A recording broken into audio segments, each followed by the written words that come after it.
Look at a map of the world, and your eye will naturally be drawn to the narrowest points, the chokeholds of geography where continents nearly touch and oceans squeeze through the eye of a needle. There is perhaps no waterway on Earth more scrutinized, more deeply entangled in the machinery of the modern world, than the Strait of Hormuz. 21 miles wide at its narrowest point.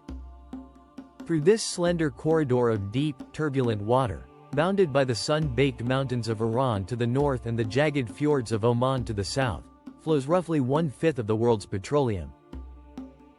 The global economy, quite literally, sails on the surface of these waters.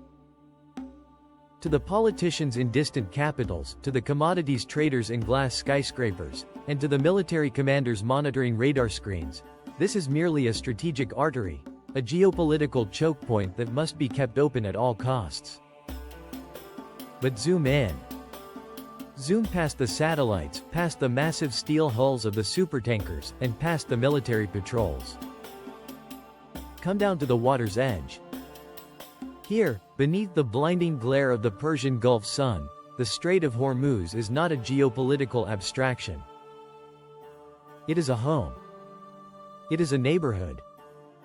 It is a place where human beings have carved out an existence for thousands of years, surviving the brutal heat, the unforgiving sea, and the endless parade of empires that have come to conquer and eventually faded away. This is the story of the people who live in the shadow of the supertankers. This is the pulse of the Strait of Hormuz. Let us begin on the southern shore, on the rugged Musandam Peninsula of Oman. The landscape here is so dramatic, so violently thrust upwards from the sea, that it is often called the Norway of Arabia. But there is no ice here. Instead, sheer limestone cliffs plunge vertically into waters that burn with a mesmerizing, bioluminescent glow at night. The coastline is fractured into deep, labyrinthine fjords, locally known as khors. Hidden within these protective rocky arms are communities that have existed in near total isolation for centuries. At the very northernmost tip of this peninsula, clinging to a tiny crescent of land compressed between a massive rock wall and the sea, lies the village of Kumzari. There are no roads to Kumzari. You cannot drive here. You can only arrive as people have arrived for millennia, by the sea. The village is a tight cluster of traditional stone houses, home to roughly 4,000 people. They are the Kumzari. To understand the Kumzari is to understand the history of human movement through this strait. If you walk the narrow, shaded alleys of Kumzari, you will hear a language spoken nowhere else on Earth. It is an unwritten tongue, a linguistic artifact that is a living testament to centuries of maritime trade. The Kumzari language is a captivating blend of ancient Persian, Arabic, Hindi, English, and Portuguese. It is the language of a people who stood on the shoreline and watched the world sail by, absorbing a word from a spice trader here, a phrase from a shipwrecked sailor there, and weaving it all into a unique cultural identity. For the Kumzari, the sea is the absolute center of gravity. Long before the discovery of oil, these waters provided everything. Life here moves to the rhythm of the tides and the migration of the fish. In the early hours of the morning, long before the sun crests the jagged peaks, the men of Kumzari push their boats out into the choppy waters. Historically, they used traditional wooden boats called shashas, but today, fiberglass skiffs powered by outboard motors dominate the shoreline. They navigate the treacherous currents of the strait, dropping nets into waters teeming with parrotfish, angelfish, and larger pelagic species. They know the underwater topography, the reefs, the drop-offs, the hiding places of the fish, as intimately as they know the lines on their own hands. But fishing here is not like fishing anywhere else. Imagine casting your nets while a 300-meter-long oil tanker, a floating mountain of steel carrying millions of barrels of crude, bears down on the horizon. The Kumzari fishermen share their ancient hunting grounds with the largest vessels ever constructed by human hands. They bob in the massive wakes of these leviathans, tiny specks of traditional life juxtaposed against the colossal machinery of global energy extraction. Yet, they endure. They return to their village, where the catch is sorted, prepared, and often salted and dried under the intense Arabian sun, a preservation method that predates refrigeration by thousands of years. To live on the Strait of Hormuz is to surrender to the elements. The climate here is arguably one of the most extreme on the planet. From May to September, the heat is not merely an inconvenience, it is a physical weight. Temperatures routinely soar above 45 degrees Celsius, or 113 degrees Fahrenheit. But it is not just the heat, it is the humidity. The shallow waters of the Persian Gulf act like a massive sauna, evaporating into the atmosphere and creating humidity levels that challenge human survival. In the height of summer, stepping outside feels like walking into a wall of boiling water. Yet, the people of the strait have adapted. For generations before the advent of air conditioning, they built their lives around escaping the sun.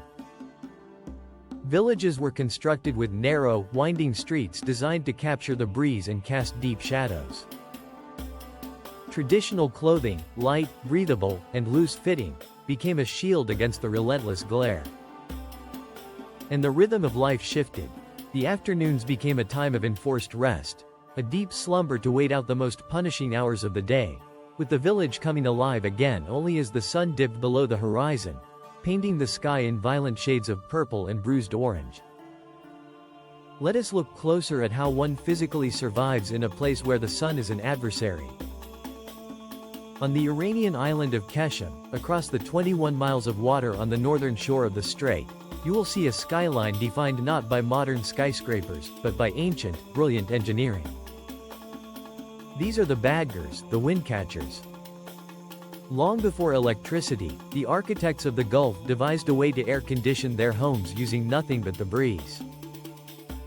A windcatcher is a tall, ornate tower rising above the roofline of a house, featuring open, slatted vents on all sides. It is designed to catch even the slightest breath of wind moving high above the dense, heat-trapping alleys of the town. This cooler air is funneled down the shaft of the tower, often passing over a pool of water at the base, before circulating through the living quarters. The hot air, meanwhile, is pushed upward and expelled. It is a passive, silent, and incredibly effective cooling system that allows life to remain tolerable during the suffocating summer months. It is a perfect metaphor for the people of the strait, taking whatever the harsh environment offers and turning it into a mechanism for survival. Guarding the entrance to the Persian Gulf alongside Qeshm is Hormuz Island, a geological masterpiece, a teardrop of land shaped by salt domes and volcanic activity. It is often called the Rainbow Island, and for good reason. The earth here is a vibrant, almost hallucinogenic palette of ochres, yellows, and deep blood reds. The soil itself is interwoven with the culture. The famous red earth of Hormuz, known locally as galak, is not just a geological curiosity, it is used as a spice in local cooking, giving a distinct flavor and a crimson hue to the region's traditional fish stews. But it is the human tapestry of the northern shore that truly captivates the imagination. This is the domain of the Bandari people. The word bandar translates simply to port in Persian, and the Bandari are the people of the ports. Their culture is a magnificent, vibrant anomaly within Iran. While the rest of the country is predominantly Shia Muslim and culturally rooted in the high plateaus of ancient Persia, the Bandari coast is a melting pot. It is a place where the Middle East shakes hands with Africa and India.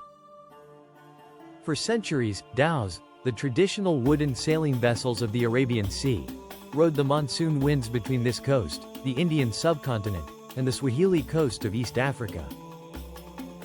These wooden ships carried dates, pearls, and spices, but they also carried people. Africans, Arabs, Indians, and Persians mingled in these port towns, creating a hybrid culture that thrives to this day. You can hear this history in the music of the Bandari people. Unlike the classical, melancholic melodies of traditional Iranian music, Bandari music is driven by a relentless, infectious rhythm. It is built on the beat of the dohol, a large cylindrical drum, and the haunting wail of the ney anbin, a type of traditional bagpipe. The music is designed to make you move, a direct legacy of the African sailors and enslaved people who brought their rhythms to these shores centuries ago. It is also here that you will find the deeply rooted tradition of the Zar.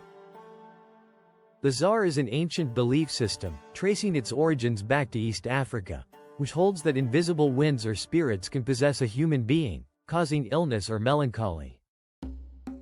When someone is believed to be touched by the Zar, they are not treated with conventional medicine.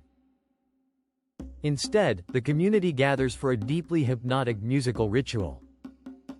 Guided by a local leader known as a Baba or Mama Zar, the community plays driving, rhythmic music for hours, sometimes days, attempting to appease the spirit and cleanse the afflicted individual. It is a powerful, trance-like ceremony that speaks to a worldview where the physical environment, the wind, the sea, the oppressive heat, is imbued with spiritual power. Nowhere is the unique identity of the Bandari culture more visible than in the traditional dress of its women. Walk into the bustling Thursday market in the city of Minab, just inland from the strait, and you will be struck by an explosion of color. While the traditional dress in much of Iran leans toward the conservative black chador, the women of the Bandari coast wear vibrant, floral-patterned dresses and bright, flowing shawls. But the most striking feature of their attire is the Boregheh, the traditional face mask. These masks are unique to this specific stretch of coastline. They are not the full-face veils seen in other parts of the Islamic world. Instead, they are rigidly structured masks, often made of stiffened fabric, leather, or even woven palm fronds, that cover the upper half of the face, framing the eyes and extending down over the nose. The shapes and colors of the Boregheh are fiercely local. Some are rectangular and stark black, resembling the severe lines of a hawk's beak. Others are painted in brilliant shades of metallic gold or deep crimson, shaped with sweeping curves that resemble a butterfly or a mustache. Historically, these masks served a deeply practical purpose.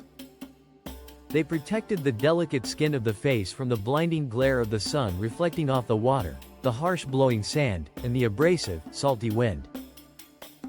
But over time, the Boregheh evolved into something much more profound.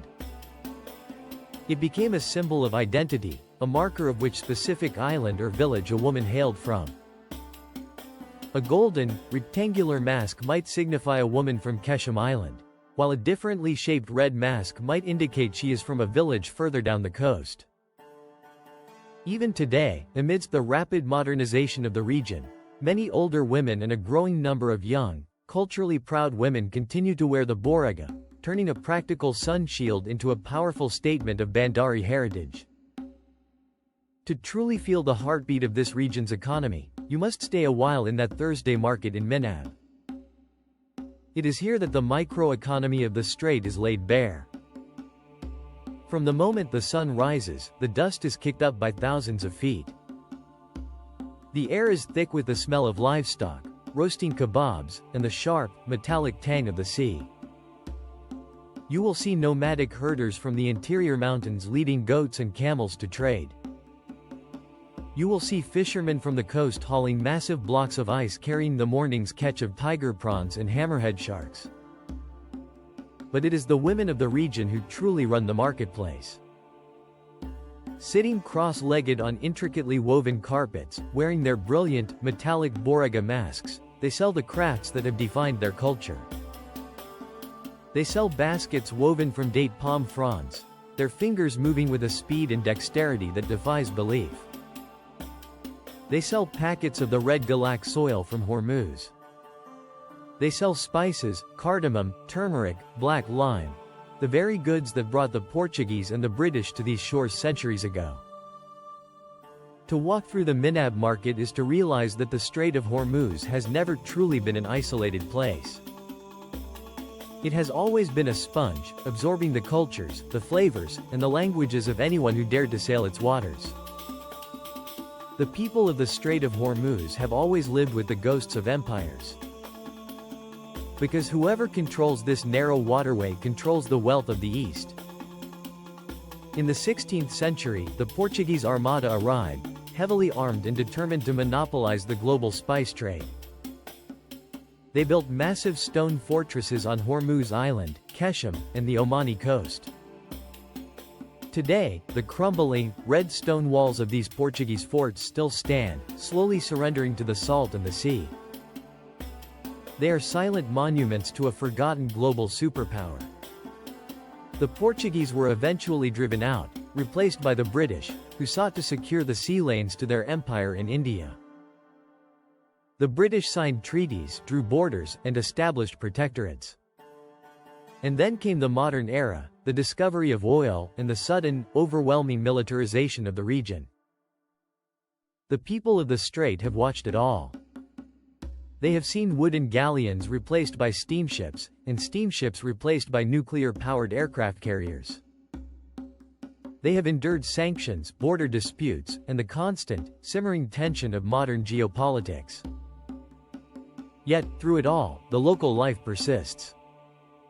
It relies on an economy that operates beneath the notice of international monitors. It is the economy of the fast boat in the night. For centuries, smuggling has been a way of life here. When borders are drawn across a waterway that has connected families and tribes for generations, the natural response is to ignore them. Today, in the dead of night, small, incredibly fast fiberglass boats loaded with consumer goods, electronics, and occasionally livestock, dart across the narrow waters, evading coast guards and radar. It is a dangerous, high-stakes game of cat and mouse, but for many families living on these marginalized coastlines, it is the only way to make a living. It is a testament to the fact that trade, no matter how heavily regulated, will always find a way to flow, much like the water itself. Beneath the surface of the strait, another world fights for survival, intimately linked to the people above. The waters funneling through this narrow gap are a collision zone of marine ecosystems. The Indian Ocean pushes nutrient-rich waters into the Gulf, creating a unique habitat. If you dive into the waters off the Musandam Peninsula, you are entering a forest of soft corals painted in neon. You will find the Indo-Pacific humpback dolphins, highly intelligent creatures that often ride the bow wakes of the local fishing skiffs, seemingly playing a game of tag with the Kumzari fishermen. There are the green sea turtles, ancient mariners that migrate thousands of miles to lay their eggs on the secluded, moonlit beaches of the islands. For the local people, these creatures were once a source of sustenance, but today, there is a growing, fierce protective instinct. In villages across Qeshm, local women have formed cooperatives to guard the turtle nesting sites from poachers and predators, recognizing that the health of the strait is inherently tied to their own future. It is a delicate balance. The strait is a nursery for marine life, but today, the greatest threat to the life of the Strait of Hormuz does not come from foreign navies or geopolitical posturing. It comes from the water itself. The Persian Gulf and the Strait of Hormuz are among the most vulnerable marine environments on Earth. The shallow waters are heating up at an alarming rate due to global climate change. The vibrant coral reefs that provide the foundation for the local fishing industry are bleaching and dying. The salinity of the water is increasing as massive desalination plants along the Arabian Peninsula pump super salty brine back into the sea. For the Kumzari fisherman hauling his nets, and the Bandari trader working the docks of Qeshm, the changing environment is not a distant scientific theory. It is a daily, visible reality. Catches are shrinking. The storms that occasionally sweep off the Indian Ocean are becoming more unpredictable and more violent. The summer heat, already at the very limit of human endurance, is pushing ever higher. Every day, the fishermen haul their nets, pulling up mackerel and kingfish, constantly aware that a single maritime accident, a single ruptured hull of a supertanker, could wipe out their livelihood for generations. The question hovering over the Strait of Hormuz today is not just who will control the oil, but whether the ancient way of life on these shores can survive the century. When we watch the evening news, the Strait of Hormuz is almost always framed through a lens of fear. It is a flashpoint, a red zone on a military map, a place where the world's economy could be brought to its knees by a single miscalculation. But if you strip away the politics, if you look past the steel and the oil, you find a story of incredible human resilience. You find the Kumzari people, speaking their beautiful, patchwork language, navigating the fjords in the golden light of dawn. You find the Bandari musicians, beating their drums in a trance, healing the soul with the rhythms of Africa. You find women in golden masks, walking through vibrant markets that smell of cardamom, dried fish, and the salty breath of the sea. The people of the Strait of Hormuz are not merely extras in a global geopolitical drama. They are the true custodians of this watery crossroads. They are the survivors of the sun, the wind, and the endless tides of history. They remind us that even in the most intensely contested, heavily militarized, and strategically obsessed corners of the globe, life goes on. Fathers teach their sons how to read the currents. Mothers weave the history of their ancestors into the fabric of their clothes. The sea gives, the sea takes away, and the human spirit, adaptable and enduring, continues to sail the narrow waters between the mountains. The Strait of Hormuz is a choke point for the world, but for the people who call it home, it is the very breath of life.